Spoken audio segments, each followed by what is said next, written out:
à tous et bienvenue à ce nouveau Café des Lyonnes. Bonjour Blandine. Bonjour. Alors aujourd'hui j'ai le plaisir d'accueillir Blandine Payon à ce nouveau Café des Lyonnes. On est dans les magnifiques locaux de l'Intercontinental Hôtel Dieu à Lyon, sous le dôme. On est très chanceuse, c'est magnifique. Et donc je suis ravie de vous accueillir Blandine. Vous êtes un peu la serial entrepreneuse lyonnaise. Vous avez eu 1000 casquettes, 1000 vies. Vous êtes toujours dans une idée, une initiative, un projet, la création d'un réseau. Ça va être difficile de résumer et de faire un café en 20 minutes. Mais d'abord, première question, Blandine, de l'émission, vous la connaissez, c'est est-ce que vous êtes une femme engagée ? Est-ce qu'on peut dire ça de vous ? Et ça veut dire quoi pour vous être une femme engagée ? Alors, est-ce que je suis une femme engagée ? Je suis une femme engagée, oui. Je pense on peut le dire. Enfin, moi, je peux le dire en tout cas. Alors, engagée, je ne suis pas une militante. Je suis plutôt une engagée de la vie, en général. Okay. Engagée de valeurs, de l'égalité des chances, de l'initiative. Mon engagement, il est plutôt là. C'est plutôt le mouvement. D'accord. La contribution. La contribution. Et ça se traduit comment concrètement dans votre vie ? Ça se traduit dans tous vos projets ? C'est la méthode ? C'est le fond ? C'est quoi cet engagement ? Je suis une opportuniste, au bon sens du terme. Non, je suis... comment dire, on peut me solliciter pour tout et je mets en route une espèce de machine de guerre moi, mon souhait, c'est de faire avancer les choses, c'est je l'ai dit tout à l'heure, mais de contribuer, d'essayer de voir comment je peux aider.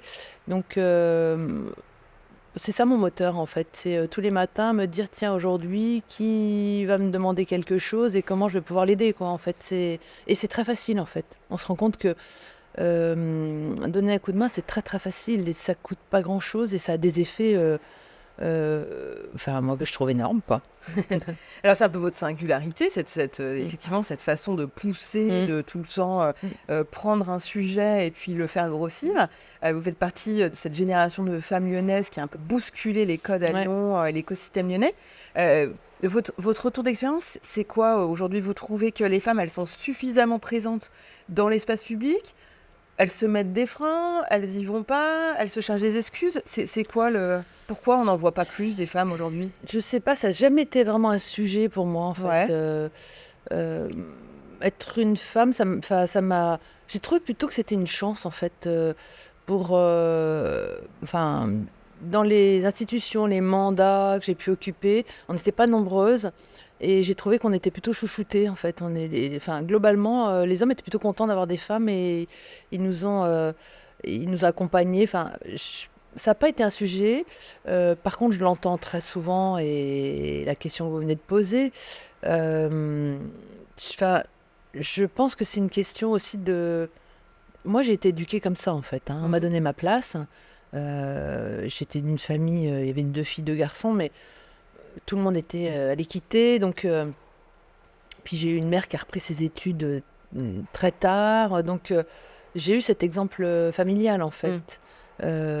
J'ai pu prendre ma place et du coup ça n'a pas été un problème pour moi dans la vie en général. Ça n'a jamais été difficile de porter vos messages, de vous faire entendre ? Sincèrement jamais. Jamais, c'est vrai. Alors j'ai une autre chance dans la vie, j'ai beaucoup de chance, mais j'ai une autre chance, c'est que je suis très grande. Oui, c'est vrai. Et du coup, je sais pas, ça... Non, mais oui, la posture physique, elle est importante. Oui, bien sûr, énorme. Je pense que... et très souvent, je suis plus grande que les hommes. Donc, je pense que ça a été une chance aussi pour moi. Non pas que je parle fort et que je veux écraser, mais je pense que la posture physique a été importante aussi. Et le fait de faire ce mètre 80, ça m'a beaucoup aidé aussi. Donc, mettez des talons. Oui, exactement. Grandissez-vous, mesdames, si vous avez aussi besoin. Quand vous étiez petite, vous rêviez de faire quoi, plus grande ? Vous aviez un rêve Ah bah oui, alors moi j'ai un parcours complètement atypique, c'est que moi je voulais être absolument, depuis toute petite, je voulais être prof de sport. D'accord. C'était mon Graal. Ok. Et c'est trouvé que je trouve que la vie est bien faite en fait. Quand je regarde en arrière, je me dis tout a un sens. Ouais. J'ai raté cette épreuve pour rentrer à l'époque ça s'appelait l'UREPS. Et je me suis retrouvée sans projet du tout, du tout. Et mon frère, qui était un entrepreneur, m'a dit, tiens, on pourrait monter un magasin de toilettage de chiens. J'adorais les chiens. Et on a fait Rien ça. à voir, Rien à d'accord. voir. Mais j'avais 18 ans, hein, donc Ouais. Ah, vous aviez tout misé là-dessus. Vous vouliez faire du sport, du sport, du sport. ouais. Et Et là, je me suis retrouvée vraiment sans projet, sauf que j'aimais beaucoup les animaux. Voilà, bon, 18 ans, quoi. Et c'est mon frère qui m'a un peu sorti de l'impasse en me disant, bah tiens, on va monter une entreprise. Donc, ma première entreprise, c'était 18 ans avec mon frère, quand même. ah oui, d'accord. Mais bon, au bout d'un an, alors, on se moque beaucoup de moi dans la famille sur cette histoire de chiens, mais au bout d'un an, je me suis dit quand même, Blandine, les chiens, enfin, toiletter des chiens. Donc j'ai repris mes études. Mais ça m'amène à un constat quand même important, c'est que moi j'ai 3 enfants et cette année de césure pour moi, elle a été quand même décisive. C'est-à-dire que voilà, j'avais le bac et puis en fait, what else quoi. Ouais. Et en fait, cette année, elle m'a vraiment permis de me recentrer sur ce que je voulais faire. Et du coup, j'ai repris des études de commerce. Et D'accord. aujourd'hui, mais je me suis éclatée dans le commerce. Ah ouais. Je me serais pas éclatée dans le sport, je pense pareil. Mais je dis ça parce que j'ai incité mes enfants à faire cette année de césure, Ah oui, d'accord. sans angoisse. Ouais. De dire, vous avez le bac. Bon, en plus, enfin, les enfants, ils le disent souvent. Ok, je passe le bac, mais après, Oui, c'est fous-moi la compliqué, paix. c'est clairement, hein. Prenez une année. Ouais. Respirer, souffler, et puis voilà, ça va venir tout seul. Donc, moi, ça s'est fait comme ça. Et puis après, on va dire, ça s'est enchaîné avec beaucoup de belles rencontres que j'ai faites et qui m'ont amené là où je suis, en fait, hein. Alors, parlons-en. Ouais. C'est quoi le parcours? Donc là, vous reprenez vos études de commerce. Ouais, voilà, je fais une école de commerce à Paris. D'abord, j'y rencontre mon mari, ce qui est quand même pas mal, hein. C'est pas un détail. Voilà. Et puis, pour financer mes études, je fais le week-end des animations dans les grandes surfaces. D'accord. Animatrice commerciale. J'adorais ça. Mais bon, je finançais mes études.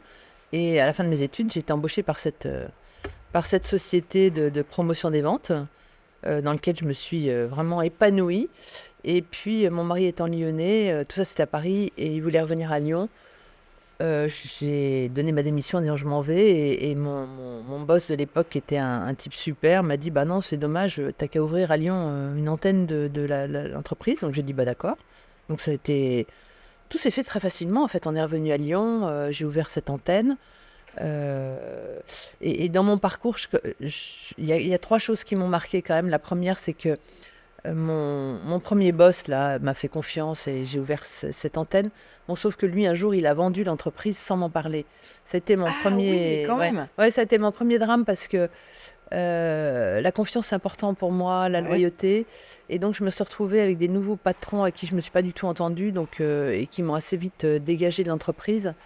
Et après, bah, par concours de circonstances, je rencontre Laura Combe, qui était la dirigeante de Charleston à D'accord. Paris, et qui me dit je voudrais ouvrir à Lyon. Donc voilà, ça s'est fait aussi comme ça. Donc au fil de Charleston, l'eau. c'est une entreprise d'hôtesse pour les événements. c'est Voilà, qui était à Paris et qui n'avait pas d'antenne à Lyon. Et donc, on était deux. Il y avait Sarah Faton et moi-même. On a ouvert cette agence et ça a cartonné. Enfin, voilà, je pense que c'était peut-être la plus belle aventure professionnelle de ma vie parce que on partait de rien et tout s'est fait. Et c'est à cette époque-là, d'ailleurs, qu'en tant que femme, je me suis rendu compte qu'il fallait s'engager dans les mandats. ça Ouais. Parce que moi, je me suis toujours dit qu'il fallait aller vers les autres et que personne ne viendrait me chercher. Et donc, bah, je suis allée m'inscrire au MEDEF parce que je me suis dit, tiens, il y a d'autres chefs d'entreprise. Le MEDEF m'a confié un mandat qui a été très important pour moi, c'était élu à la Chambre de commerce. Attendez, c'est hyper important ce que vous êtes en train de dire, c'est que vous êtes parti du principe que on viendra pas me chercher, Oui. donc Ouais. j'y vais. Oui, absolument. Mais là, vous savez que ça existe déjà. Ça veut dire que vous êtes déjà au courant que dans votre écosystème, il y a. Oui, parce que ça s'est fait, on va dire, un peu par opportunité. Enfin, une mauvaise opportunité, c'est que j'ai eu mon premier prud'homme. Et que là, je me suis dit, oulala, mais je suis toute seule, je ne sais pas du tout comment il faut faire, etc. Et en fait, j'ai dû croiser quelqu'un qui m'a dit, bah, va au MEDEF, ils vont t'aider, etc. J'ai atterri au MEDEF comme ça. Faut pas être isolée, faut pas se retrouver toute seule et pouvoir ouais. échanger. Et puis au MEDEF, j'ai trouvé mes pairs, en fait, Ouais. des gens qui étaient comme moi, qui avaient les mêmes préoccupations. J'ai fait des connaissances extra et un jour, voilà, le MEDEF m'a dit, voilà, il faut des mandats à la Chambre de commerce. J'ai dit, bah, allons-y. Ça a duré 6 ans. Ouais. Et donc là, à la Chambre de commerce, on était 62 élus. Je crois qu'il n'y avait que 4 femmes, hein. Donc c'est là aussi Ah oui, voilà, c'est ça. où je vous disais qu'on a été chouchoutés parce que c'était super, franchement. En fait, vous avez peur de rien. Vous vous dites: «Bon allez, je tente un truc nouveau, Ouais. j'y vais». Alors, oui, c'est vrai, Ouais. mais si j'ai peur d'un truc, j'ai peur d'une seule chose, c'est pour ça que j'arrive à tenter, c'est que, enfin, il y a qu'une chose qui m'effraie, c'est la mort. Ouais. Le reste, Le reste? c'est réparable OK. et c'est pas grave, en fait, la mort, la maladie, on va dire. Donc, je me suis toujours dit que fallait tenter. Bon, parfois, ça marche pas, parfois ça marche, mais globalement, ça marche, hein. Oui, Si on parce y que va avec finalement, conviction, ça marche. vous avez eu des coups durs, ça s'est pas passé comme prévu, Ouais, vous avez tenté des choses, des fois vous avez cru que ça allait marcher, puis ouais, on vous a trahi, ouais. vous le disiez tout à l'heure. Mais c'est pas grave, on y va, on avance, on se relève, on continue. Oui, parce que, oui, moi, j'ai une énergie, énorme, en fait, Ouais. qui s'explique par des un parcours personnel, on va dire, qui est pas très rigolo, familial, mais du coup, ça m'a donné une énergie, Mmh. énorme. Parce que au milieu de tout ça, de toute cette énergie, on a quand même adopté 2 enfants au Vietnam, j'ai créé une association là-bas, j'y allais 1 fois par an. Enfin, tout ça fait que, voilà, à grande vitesse, Mais tout ça, s'accélère. pour faire tout ça, ça veut dire quoi? Ça veut dire qu'on est comme ça à la base? Ça veut dire qu'on commence par quelque chose et puis après on met le pied dans quelque chose d'autre et on voit que ça Oui, fonctionne? oui, oui, je crois que c'est Ouais, ça. c'est C'est ça? soit on est poussé aussi par, tiens, ça a marché, pourquoi ça marcherait pas? Et puis si ça marche pas, c'est pas très grave, en fait. C'est surtout ça, c'est le droit à Mmh. l'échec, le droit à la renonciation, le droit à se planter, et à ce que les autres vous disent, c'était nul, tu jamais dû, voilà. Ce droit-là fait Mmh. qu'on peut oser, de toute façon, à partir du moment où on n'enfreint pas la loi, où on ne blesse personne, enfin, Mmh. Mmh. quel est le risque, en fait? Mmh. C'est surtout ça, c'est se Et déculpabiliser de pourquoi ça. c'est important d'aller s'engager dans des mandats, enfin, de sortir de sa sphère uniquement professionnelle? Parce qu'on pourrait se dire, finalement, je fais mon job, créer des boîtes, mettre en place des structures, c'est déjà énorme. Derrière, je rentre chez moi, j'ai ma famille, etc. Ça suffit. Ça serait une énorme bêtise. Franchement, je le dis aujourd'hui à tous ceux qui écoutent, hein, ça serait une énorme bêtise parce qu'on, comment dire, on s'enrichit, on va piocher à l'extérieur un tas de choses, d'expériences des uns des autres. Enfin, je l'ai dit tout à l'heure, personne ne va venir vous chercher si Mm. vous êtes chez vous. Et puis moi, dès que j'ai pris un mandat ou que je suis allée aider quelqu'un, je suis revenue avec une idée, une expérience, enfin,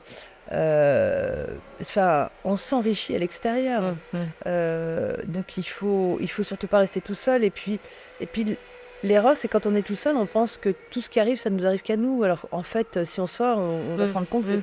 c'est pas si grave, parce que tout le monde a vécu ça, un peu d'homme. Voilà. Je pense que,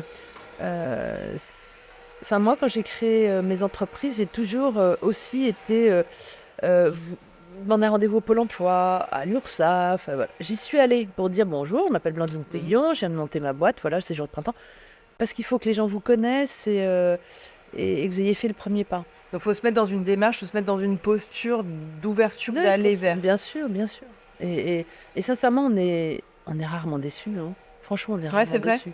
Parce que on le voit assez vite. Ouais. La personne qui est en face de vous, on le voit assez vite si c'est quelque chose de réceptif. Mais moi, j'ai rarement été déçue. Et les fois où j'ai été déçue, parce que c'est arrivé, je me suis dit, allez, 48 heures à grogner, puis après on passe à autre chose, quoi. Parce que ça sert à Ouais, rien, ça sert à en rien. fait. Il vaut mieux. Mais dans le lot, sincèrement, j'ai été plus souvent super contente d'avoir fait des connaissances, des rencontres, que de la déception, en fait. Alors, vous ouvrez Charleston. À l'époque, c'était extrêmement nouveau Ouais. pour Lyon. Ça a aussi changé un peu la donne au Mm. niveau local. Vous vous impliquez dans des mandats Ouais. au MEDEF, à la CCI. Oui. Et puis vous êtes finalement dans une spirale, vous créez d'autres choses, vous avez parlé de votre association, etc. Qu'est-ce que vous faites d'autre? Parce que vous en avez fait des... Bah, des j'ai la initiatives. Fondation Émergence, parce que à l'époque, j'étais. Si on revient un petit peu en arrière, Charleston, ça a été une trahison aussi pour moi, parce que mon associé de l'époque a quand même aussi, pareil, vendu, en tout cas pris des engagements de vente sans m'en parler. Donc, quand j'ai été obligée de vendre mes parts de Charleston, parce que j'avais pas du tout envie de vendre, je me suis dit, la prochaine fois, je ferai tout toute seule, quoi, en fait. Ça, c'était une des plus grosses déceptions aussi. Ah oui. C'est travailler presque 15 ans avec quelqu'un et voilà, c'est blessant. En fait, j'ai été très blessée. Mais je me suis dit, bon, c'est pas grave, je remonte une boîte et puis voilà, en avant. Du coup, après tout ça, vous partez sur quoi? C'est quoi le nouveau projet qui vient derrière? Ah bah, le nouveau projet, c'était le service et le service à la personne, en fait. Là, je m'étais dit, tiens, il y a peut-être Il y quelque a un chose à besoin? améliorer, il y a un besoin. Et puis moi, ce que je savais faire, c'était gérer des ressources humaines. Je gérais, je sais plus, chez Charleston, une centaine d'hôtesses d'accueil. Je me suis dit, bah tiens, je pourrais le faire avec des employés de maison. Et puis je trouvais que ce métier, il n'était pas assez valorisé. Et donc j'ai créé Jour de printemps sur cette idée-là. Et puis ça a duré. Sur le service à la personne, ça a duré quand même 9 ans, mais entre-temps, j'ai quand même recréé aussi Jour de printemps conciergerie parce que j'avais aussi cette envie de créer du service dans les entreprises, de fidéliser les collaborateurs, prendre soin. Donc, quand on dit serial entrepreneuse, c'est vraiment ça, vous arrêtez pas, vous créez, vous identifiez un besoin et hop, vous trouvez Oui, une parce solution. que au final, c'est pas si compliqué, quoi. Je pense que monter une entreprise, c'est pas si compliqué. Vous trouvez? On se met des freins sur ça? Oui, oui, oui, oui, oui. Alors, je pense qu'on se met des freins, peut-être législatifs, on se dit les papiers, etc. Des freins d'engagement parce que il faut de l'argent pour Ouais. monter une entreprise et que là, tout le monde dit, mais j'ai pas d'argent. En fait, l'argent, c'est un faux problème. Sincèrement, d'argent, il y en a tellement partout que Ça si se trouve? oui, bien sûr que ça se trouve. Il y a beaucoup de gens qui ont de l'argent et qui, euh, je pense qu'il faut y aller. Alors, on dit le culot, mais c'est pas forcément le culot, parce que le culot, c'est un peu péjoratif, mais Mm. il faut y aller avec conviction. Si vous allez... Moi, je me suis toujours dit que si je parlais de quelque chose avec conviction, les gens qui étaient un petit peu en face de moi, hésitants, ils vont me suivre, en Mm. fait, parce qu'ils vont se dire, oh là là, bah, dis donc, elle est tellement convaincue. Donc, il faut y aller avec conviction et il faut pas se mettre de frein. Créer une entreprise, c'est pas si compliqué. Par contre, euh, ce que je vois souvent, parce que alors ça, c'est partie de mes dadas, c'est d'accompagner des entrepreneurs ou Ouais. des jeunes entrepreneurs ou des primo-entrepreneurs. Faut quand même bien étudier son marché, avoir l'idée correcte. Enfin voilà, c'est pas. Oui, c'est facile de créer une entreprise, mais il faut pas. Alors, les conseils, c'est quoi justement? On a une idée, on a structuré un projet. euh, J'imagine qu'on se lance pas comme ça du jour au lendemain. Il faut aller voir des gens, il faut aller voir des Oui, oui, structures. oui, il y en a plein. À Lyon, mais alors à Lyon, on est vraiment gâtés. Il y a du Lyon Startup, il y a du Live, il y a enfin, des structures d'accompagnement, il y en a. Donc, on tape à toutes les portes et Bien on sûr, attend enfin, bien on se sûr. débrouille pour qu'il y ait quelqu'un qui réponde. Ouais, on va chercher la bonne structure pour nous accompagner. On se fait accompagner, ça c'est sûr, C'est sûr. parce qu'on n'est pas tout seul dans son coin, une Mm. fois de plus. Et puis on va voir des entrepreneurs. Et puis on leur dit, bonjour, je vais monter ma boîte. C'est quoi les conseils? D'accord. Parce que quand vous allez demander des conseils, les gens sont toujours super contents de vous en donner. Donc c'est très rare que quelqu'un vous dise, non, j'ai pas envie de vous donner des conseils. Non, non, non. Tout le monde en donne. Ouais. Donc on va voir on demande un entretien d'1 heure et puis ça, franchement, ça marche. Donc oui, on se fait accompagner. Et alors, on étudie bien le marché. Ça, Ouais. c'est surtout... C'est la Moi, base. ce qui m'a frappé beaucoup, c'est les gens qui se disent, ah, j'ai une super idée, je vais lancer ça. Et quand tu dis, mais t'as regardé si ça n'existait pas déjà Voilà, donc on étudie bien l'écosystème, le marché, la clientèle potentielle, et puis après, on y va. En fait, votre retour d'expérience à vous, aujourd'hui, c'est quoi? C'est-à-dire que vous trouvez que les femmes, elles sont suffisamment présentes, elles y vont? Ou parce que finalement, vous avez fait quand même beaucoup Mhm. des secteurs où il y avait beaucoup de femmes, Ouais. les jeunes Mhm. hôtesses, enfin, souvent, c'est Ouais, des ouais. métiers qu'on fait quand on est étudiante, etc. Les métiers de service à la personne, c'est aussi, il y a beaucoup de femmes. Est-ce que vous trouvez qu'il y a une particularité? Est-ce que les femmes sont moins engagées, moins présentes, osent moins? Ou au contraire, aujourd'hui, c'est plus forcément une réalité? Moi, je connais beaucoup de femmes qui font beaucoup de choses et qui sont très discrètes aussi. Donc, je dirais pas que je dirais pas qu'elles sont pas assez présentes. Et puis après, je me dis, on fait selon son envie, ses capacités. Enfin, moi, je suis pas culpabilisante en Mm. disant, oh là là, je suis culpabilisante sur les entrepreneurs qui font que leur business. Ça, par contre, Alors, ça dans me... quel sens? Qui s'occupent que de ce qu'ils font Ouais, eux? voilà. Ok. Bon, j'en ai rencontré beaucoup. J'ai essayé moi, pour le coup, j'ai été militante pour la Fondation Émergence, pour plein d'initiatives que j'ai lancées. Et quand j'allais voir des entrepreneurs qui me disaient, oh là, mais moi, tu sais déjà, avec mon boulot, la famille, tout ça, mon sport, je suis débordée. Ça, là, je deviens agressive parce que ouverture, quoi. Et puis, l'erreur que enfin, que j'ai constaté, c'est quand son business va pas bien ou quand son business s'effondre, il n'y a plus rien, quoi. On est tout Donc, seul. voilà. Et puis, il faut contribuer. Enfin, vous parliez d'engagement. Moi, je trouve qu'il faut contribuer au développement de son territoire. Enfin, pour ses enfants, pour les jeunes, pour les autres. Donc, ça, par contre, j'accepte pas trop qu'on fasse que son business. C'est vrai. Mais je pense qu'il y a quand même beaucoup de femmes qui font des choses, mais qui le disent peut-être moins. Et, et aussi parce que je pense que la charge mentale, ça, j'y crois beaucoup. Ah, c'est vrai? Oui, j'y crois beaucoup. La charge mentale des femmes, j'y crois beaucoup. Oui, mais c'est marrant parce que vous, pour le coup, la charge mentale, on n'a pas l'impression que ce soit un sujet. Vous avez... Bon, j'ai pas tout bien fait, hein, franchement. Oui, mais vous avez fait beaucoup de choses, par contre. Oui. Non, mais bon, après, j'ai culpabilisé en me disant, oh là là, est-ce que j'ai Ah, c'est assez poussé mes enfants dans les études? Est-ce que j'ai fait assez ci, assez ça? Oui, parce que moi, j'étais une adepte de l'exemplarité, en fait. Je me disais, si mes enfants me voient faire ça, ils vont se dire, Ouais. super, je vais faire ça aussi. Ça n'a pas toujours marché, en fait, hein, parce que ils ont eu un regard en disant, elle nous fatigue, et puis elle est jamais là, et puis ci, et puis ça. Donc, je pense que j'ai pas toujours bien Ouais, fait, et vous le globalement, dans ma vie, même professionnelle, j'ai pas toujours bien fait. Mais c'est pas grave, j'ai fait. C'est le principal, en fait. C'est de se dire, même si tout n'était pas bien, j'ai fait un peu. Mm. Donc, mais par contre, la charge mentale, on y revient. Ça, par contre, j'y crois parce que je pense qu'on a une espèce de besoin de perfection aussi en tant que parent, et puis cette responsabilité, etc. Donc, je pense que oui, les femmes, elles se mettent aussi un peu des freins là-dessus, et moi, je les comprends. Parce que Et comment on fait pour s'en débarrasser de cette charge mentale? c'est accepter que tout n'est pas parfait. Voilà. Et que moi, j'ai accepté après coup parce que je me suis dit, finalement, j'ai peut-être pas tout bien fait, même avec mes enfants, hein, j'ai peut-être pas tout bien fait, excusez-moi les enfants. Mais aujourd'hui, ce qui est sûr, ce dont je suis sûre, c'est que je leur ai donné les codes. Parce qu'ils m'ont vu faire, et parce que je me suis dit, les codes de la vie, c'est le principal, en fait. Oui, puis après, c'est accepter qu'on n'est pas forcément... On a des projections sur ses enfants, mais ils ne sont pas forcément Oui, comme nous. oui, ils oui. réagissent Et puis, je me suis différemment. souvent dit un truc qu'il faut que vous disiez, vous, les femmes, c'est si j'étais sur une île déserte avec mes enfants, est-ce que je les trouverais super, machin? Bah oui, bien sûr. En fait, ce qui est horrible, c'est la comparaison, c'est l'environnement, c'est les autres mères de famille qui vous disent, alors moi, il rentre à HEC, et toi, bah oui, moi, non, il rentre pas à HEC. Bon. Donc, c'est la comparaison qui fait mal. Ouais. Mais sinon, si on est tout seul avec nos enfants, on les trouve super. Donc, moi, je me suis souvent dit ça. Est-ce qu'ils sont super? Oui, ils sont super. Est-ce qu'ils ont... Bon, ils n'ont pas fait HEC, oui, mais c'est pas grave. Aujourd'hui, ils sont d'ailleurs tous les trois entrepreneurs. Ils sont tous les trois entrepreneurs. Ben voilà, mais moi, j'ai réussi ça. Ouais. C'est super. Ouais, vous avez donné le virus. Ouais, c'est bien.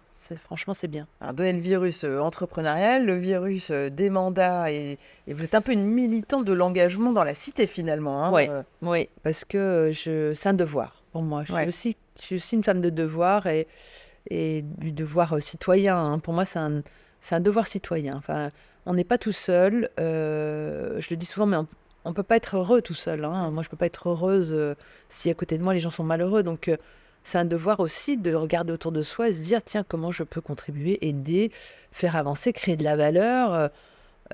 C'est la vie, ça, en fait. Faut pas être heureux tout seul. Hein. Et alors, Blandine, dernière question de l'émission. Si vous aviez une baguette magique ou une feuille blanche, quelles mesures vous prendriez pour que les femmes soient plus présentes, visibles, engagées dans le débat public? Alors, j'y ai pensé, cette question, parce que j'ai écouté vos émissions, j'ai vu que vous la posiez à chaque fois.